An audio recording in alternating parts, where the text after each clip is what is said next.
Hello students and welcome to my daily inside YouTube channel. So आज से हम लोगों ने जीआईटी फार्माकोलॉजी के लास्ट पार्ट जिसमें लेग्जेटिव्स आ जाती हैं उनको स्टार्ट करना है। लेग्जेटिव का पार्ट्स हमारे पास बहुत इंपॉर्टेंट है, इसके भी क्वेश्चन वगैरह पेपर के अंदर आए हुए होते हैं। अच्छा, लेग्जेटिव्स को पढ़ने से पहले सबसे पहले आपको कॉन्स्टिपेशन का बताना चाहिए। कॉन्स्टिपेशन क्या होती है? तो पढ़ाने का वही तरीका है कि भाई नोट्स और बुक को साथ साथ लेके चलना है। लेग्जेटिव्स की ये सारी चीज़ें, लेग्जेटिव से पहले आपको कॉन्स्टिपेशन का थोड़ा सा ओवरव्यू पता होना चाहिए।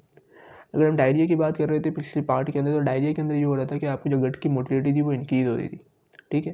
बट कॉन्स्टिपेशन में इसका उल्टा जाता है, गट की मोटिलिटी डिक्रीज हो जाती है, हार्ड स्टूल्स होने शुरू हो जाते हैं और जो बाउल मूवमेंट है वो बहुत कम हो जाती है। तो ये हमारे पास कॉन्स्टिपेशन है पूरा का पूरा। अब इस कॉन्स्टिपेशन को ट्रीट करने के लिए हम जो ड्रग्स देंगे उन्हें हम कहते हैं लैक्सेटिव्स। सही है, बहुत आसान सी बात है। अब ये लैक्सेटिव हमारे पास, ये जो आपको पूरा चार्ट नजर आ रहा है, सारी लैक्सेटिव है। उनके नाम आपको बताना चाहिए, इनके मैकेनिज्म ऑफ एक्शन वगैरह, और इनकी चीज़ें पता होनी चाहिए आपको, ठीक है। सो इसको नोट से लेके पढ़ना शुरू करते हैं। कॉन्स्टिपेशन की मैंने तुम लोगों को बता दिया क्या क्या होगा। हार्ड स्टूल होना शुरू हो जाएगा, मोटिलिटी ऑफ गट कम हो जाएगी और फ्रीक्वेंसी ऑफ बाउल मूवमेंट भी कम हो जाएगी। तो treatment of constipation we give laxative और also treated by fibre diet, exercise और वाटर इनटेक। सो ये कह रहे हैं कि भाई इन इन तरीके से भी हम इसको ट्रीट कर सकते हैं, बट ज़्यादा क्या कर देते हैं भाई, लैक्सेटिव देते हैं। ड्रग्स कौन सी देते हैं? वो लैक्सेटिव्स होती हैं। लैक्सेटिव का काम क्या होता है कि मोटिलिटी कम हो रही है उसको बढ़ा दिया, स्टूल हार्ड है उसको सॉफ्ट कर दिया, और जो बाउल मूवमेंट है वो कम है उसको बढ़ा दिया। जो तीनों काम तो उसको उल्टा कर लो होते हैं हमारे पास, इसका लैक्सेटिव का काम है। तो कौन कौन सी लैक्सेटिव है? सबसे पहले बुक से लेके चलता हूँ। सबसे पहले हम जो ड्रग देंगे वो है irritant and stimulant. Irritant and stimulant का मतलब ये हुआ कि आपकी जो गट है ना उसको इरिटेट करेगा। जब गट को इरिटेट करेगा तो गट की मोटिलिटी जो होगी वो ज़्यादा हो जाएगी और उससे हमारे पास जो होगा स्टूल पास हो जाएगा। इसमें 3 तरह की ड्रग्स आती हैं।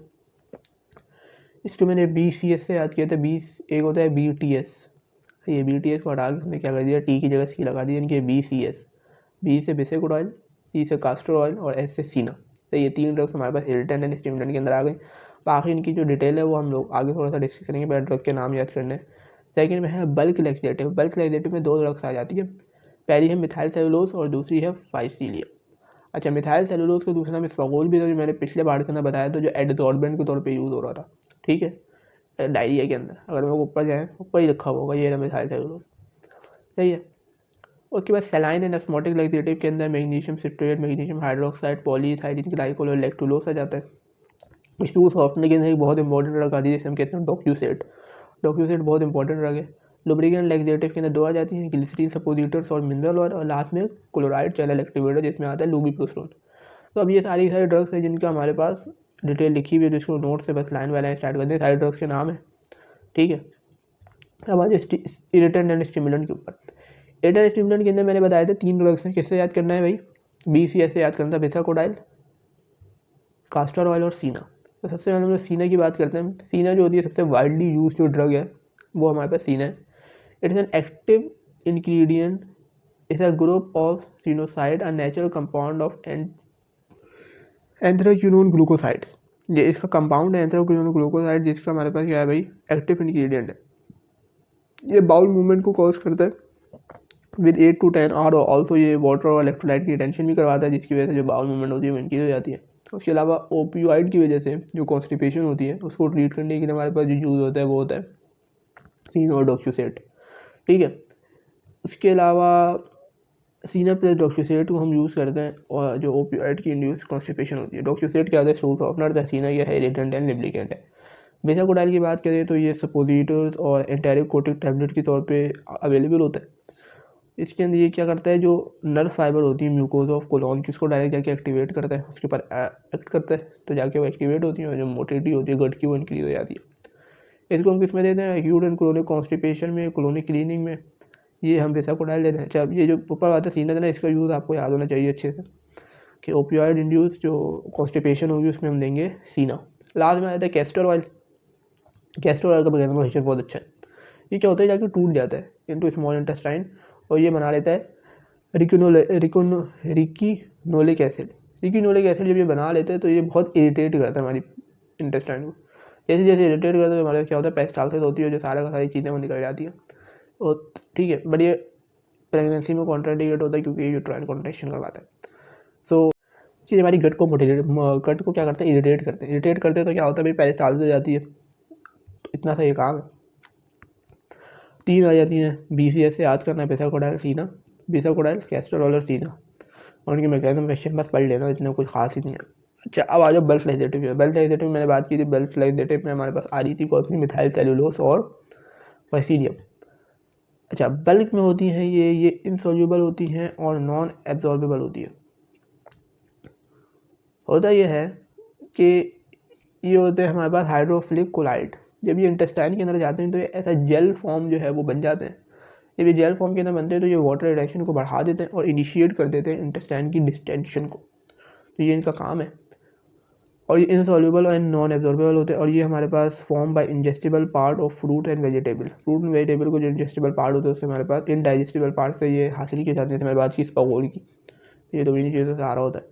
एडवर्स इफेक्ट की बात करें तो इंटेस्टाइनल ऑब्स्ट्रक्शन है, इन इमोबाइल पेशेंट एंड ब्लोटिंग का जो इफेक्ट वगैरह होता है उसके अंदर यूज़ करते हैं, उसको इसका एडवर्स इफेक्ट है। सैलाइन एंड ऑस्मोटिक लैक्सेटिव की मैंने बात करी तो मैंने बताया था कि इसमें क्या क्या आ रहा था भाई। मैग्नीशियम हाइड्रोक्साइड आ रहा था, पॉलीथाइलिन ग्लाइकोल आ रहा था, लेक्टुलोस आ रहा था।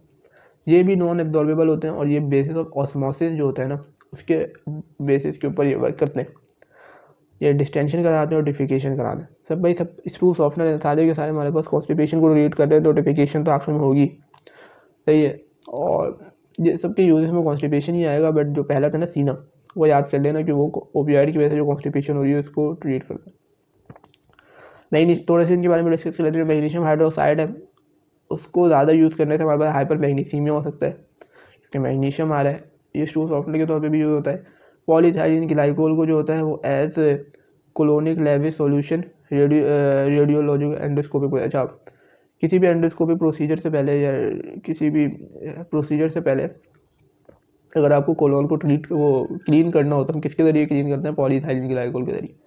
लैक्टुलोज जो होता है वो डिग्रेड हो जाता है जाके बैक्टीरिया से inter lactic acid formic acetic acid हो जाके आगे जाके जो डिस्टेंशन और डिफिकेशन होती है उसको इंक्रीज़ कर देता है। ऑस्मोटिक प्रेशर को इंक्रीज़ होता है, ब्लड एक्यूमुलेशन होती है, कोलॉन की डिस्टेंशन होती है, और जो स्टूल जो होते हैं वो सॉफ्ट होते हैं, डिफिकेशन हो जाती है। क्या होता है भाई, ऑस्मोटिक प्रेशर, मैं बात की ऑस्मोसिस के बेसिस के ऊपर ही ऐड कर रहे हैं ना। ऑस्मोटिक प्रेशर ज़्यादा होगा, ऑस्मोटिक प्रेशर जैसे ही ज़्यादा होगा तो फ्लूइड वहाँ पे आके अकोमुलेट होना शुरू हो जाएगा। जब वो अकोमुलेट होगा तो कोलॉन की डिस्टेंशन होगी और जो स्टूल जो होगा वो सॉफ्ट होगा और आँख में जाकर डिफिकेट हो जाएगा। इनकी यूजेस क्या है कि जो हेपेटिक एंसेफेलोपैथी उसको ट्रीट करने में यूज़ होता है। ये तुम लोग को ही मुश्किल लग रहा होगा पढ़ने में, बट एक दो दफ़ा पढ़ोगे ना तो आराम से याद हो जाएगा। इसके अंदर कोई ऐसा कॉन्सेप्ट नहीं है जो मैं तुम लोग को बताऊँ। ज़्यादातर फार्मा के अंदर चीज़ें रट्टा लगाने वाली होती है। लास्ट में हमारे पास है स्टूल सॉफ्टनर। स्टूल सॉफ्टनर मैंने बात की थी वो एक ही है, कौन सा है, डॉक्यूसेट। स्टूल सॉफ्टनर का दूसरा नाम एम्बोलिएंट लैक्सेटिव या सर्फेक्टेंट भी होता है। ये basically they become emulsified with stool and produce software faeces and cos passing. ये बेसिकली जो स्टूल होते हैं हमारे उसके साथ जाके इमल्सिफाइड हो जाते हैं और फीसेज जो होते हैं उसको सॉफ्ट कर देते हैं। इसमें दो ही आ जाते हैं, डॉक्यूसेट सोडियम और डॉक्यूसेट कैल्शियम। अच्छा, और इसको मिनरल ऑयल के साथ नहीं देते कभी, ठीक, क्यों नहीं देते मिनरल ऑयल के साथ, बिकॉज ये क्या करते हैं, एब्जॉर्ब कर देते मिनरल ऑयल को और कॉज सीवियर लिपिड नमूनिया कर देते हैं and degradation of the absorption of vitamin A D E के। हमारे पास फैट सोल्यूबल विटामिन है, विटामिन ए डी ई के, उनकी जो एब्जॉर्प्शन है उसको कम कर देते हैं। तो इसको हम कभी भी मिनरल ऑयल के साथ नहीं देते। लास्ट में हम बात करते हैं लुब्रिकेंट सपोजिटर्स की। लुब्रिकेंट सपोजिटर्स क्या करते हैं, बेसिकली ये फैसिलिटेट करते हैं पासेज ऑफ हार्ड स्टूल।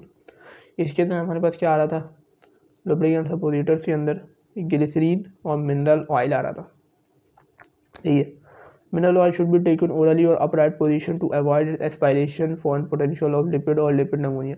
तो मिनरल ऑयल को हम क्या करते हैं, ओरली देते हैं और अपराइट पोजीशन के अंदर देते हैं ताकि वो एस्पायर ना हो जाए और उससे लिपिड नमूनिया ना हो जाए। फिर आखिर में है chloride channel activator. Chloride channel activator में एक ही आता है लुबिप्रिस्टोन। लुबिप्रिस्टोन जो होती है वो क्लोराइड के टाइप 2 चैनल्स को एक्टिवेट कर देती है। जब वो एक्टिवेट हो जाते हैं तो मोटिलिटी ज़्यादा हो जाती है और जो फ्लूइड की सिक्रीशन होती है ल्यूमिन के अंदर वो ज़्यादा हो जाती है। सो अमेरिका ड्रग के अंदर अगर हम बात करें तो ये सारी की सारी ड्रग्स हैं आपकी जो लैक्सेटिव के तौर पे यूज़ हो रही है। बेसाकोडाइल, कास्टर ऑयल, सीना। सीना जो है ओपियोइड इंड्यूस कॉन्स्टिपेशन यूज़ होता है।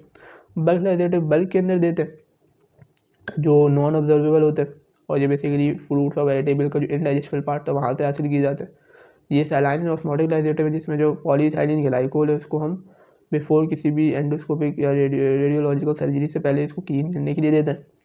बाकी ये चीज़ें डॉक्यूसेट स्टूल सॉफ्टनर है जो इंटेस्टाइन को जो इमल्सिफाई हो जाता है स्टूल के साथ और उसको सॉफ्ट कर देता है। लुब्रिकेंट लैक्सेटिव्स हैं और आखिर पे क्लोराइड चैनल एक्टिवेटर, जो क्लोराइड के टाइप 2 चैनल को एक्टिवेट करते हैं और जो होता है वो कॉन्स्टिपेशन को ट्रीट करते हैं। सो यहाँ पे जाके ये जितना भी कॉन्स्टिपेशन का पार्ट था वो ख़त्म हो गया। कोई चीज़ समझ में नहीं आई तो पूछ लेना, बुक से भी एक दफ़ा लेके चल लेता हूँ।